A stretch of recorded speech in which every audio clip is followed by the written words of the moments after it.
Hello, my name is Kayla and I blog at Patheos' Catholic channel at Barefoot and Pregnant. When I started blogging 4 years ago, there were very few young moms who blogged in my circle of acquaintances.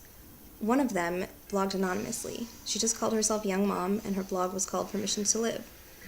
We agreed on a lot back then. We would comment on each other's posts, share each other's posts. But as time went on, we started to disagree more and more. And finally, she wrote a post taking me to task for a truly asinine post of my own.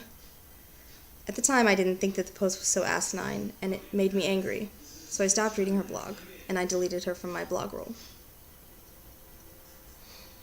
The greatest commandment in Christianity is to love God and to love your neighbor as yourself. I used to think that the one precluded the other. Like, if I had to choose between loving God and loving some random chick on the internet, I was going to go with God. In the 2 years since I've been blogging at Patheos, I've learned a lot about the difference between fear and faith.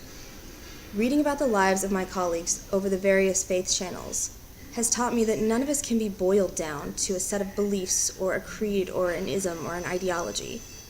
We're much more than that. We're human beings. I believe that each human being is created in the image of God. That's why our greatest commandment is to love God and to love each other. It's an and, not an or.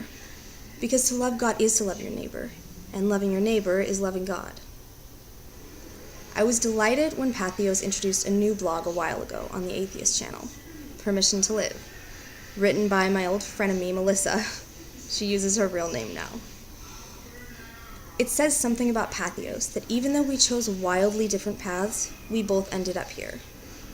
So thank you, Patheos, for being a place that reminds us that what we have in common is much greater than our differences. And thank you to my colleagues across the faith channels. May we continue learning from each other for years to come. Happy birthday, Patheos.